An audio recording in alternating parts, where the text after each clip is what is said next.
20th century dawns, and America holds a prominent place on the world stage for the first time. The country is now a land of opportunity, as millions flood in from around the globe, drawn by stories of men who have risen from meager beginnings to build empires. Men like Andrew Carnegie and John D. Rockefeller. The great entrepreneurs that really have had a significant impact in the world take a long-term view. They really think about it in terms of decades, not years or months. They really believe that in the long run, they're going to have a tremendous impact. President William McKinley is re-elected to a second term. And aspiring trustbuster Theodore Roosevelt is installed as vice president, a clever play to silence his influence. With McKinley in office for another 4 years, John Rockefeller and J.P. Morgan have the freedom to expand their empires to unprecedented heights. In September of 1901, President McKinley travels to Buffalo to give a speech heralding America's prosperity. But that prosperity hasn't reached everyone. Many are still struggling to survive. And they're fed up with McKinley's close relationship with big business.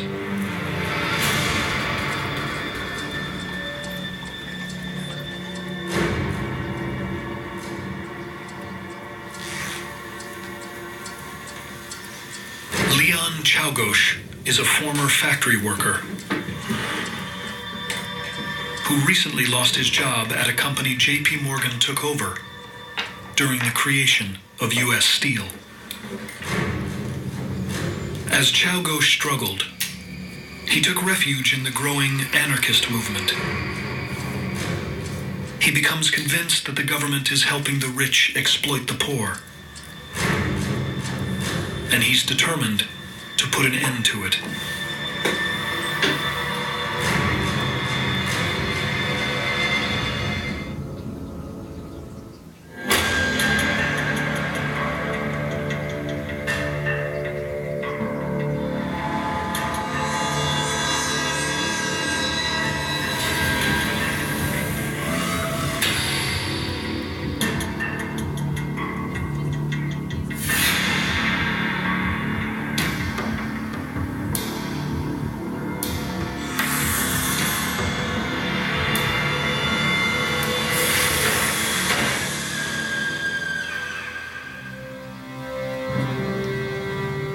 Days after the shooting, William McKinley succumbs to his injuries, becoming the third American president to be killed in office.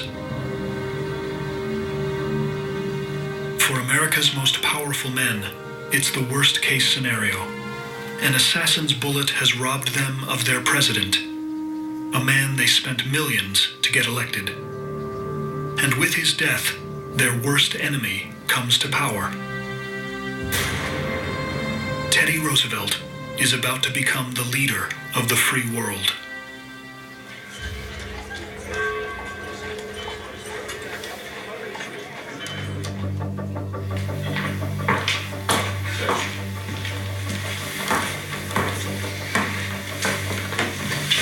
Mr. Roosevelt, very good to meet you, sir. The plan of having Roosevelt buried, in effect, in the vice presidency completely backfired, because who could have predicted what would happen, and what would happen so quickly after the election of 1900? Theodore Roosevelt, raise your right hand. Do you, Theodore Roosevelt, solemnly swear that you will faithfully execute the office of President of the United States, and to the best of your ability, preserve, protect, and defend the Constitution of the United States? And thus I swear. Now, let's get started. Yes. Roosevelt insisted that the big capitalists recognize that they were mere capitalists, and that the elected officials of the country were the ones that the people had chosen, Nobody elected J.P. Morgan to anything. Nobody elected John D. Rockefeller to anything. But the people had, well, indirectly elected Theodore Roosevelt president. He was going to make the most of it. Roosevelt quickly launches a campaign against the nation's largest trusts. And his first target is a railroad conglomerate owned by J.P. Morgan. Morgan demanded to see the president, so he stormed down from New York to Washington, went into the White House, and he said, I don't understand. He said, if we've got a problem, send your man to my man and they'll fix it up. And Roosevelt said, this is exactly the problem with Morgan. He acts as though I'm just a rival boss or something. And Morgan, who thought that he could manipulate Roosevelt, discovered that Roosevelt could not be manipulated at all. Roosevelt refuses to back down from Morgan. He sues his company in federal court, the first government antitrust case filed against a major corporation. Roosevelt goes on to win, and Morgan's railroad monopoly is broken up. It's a stunning setback for J.P. Morgan, one he'll agonize over for years.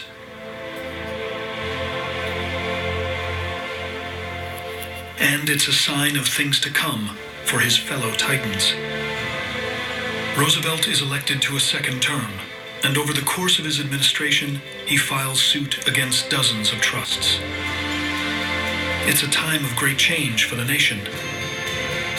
J.P. Morgan, John Rockefeller, and Andrew Carnegie suddenly find themselves as members of an old guard, aging titans forced to defend their fading empires. But as other monopolies fall, one target refuses to go down. John D. Rockefeller's Standard Oil has managed to hold off a breakup over multiple administrations. But Rockefeller won't be able to hide forever.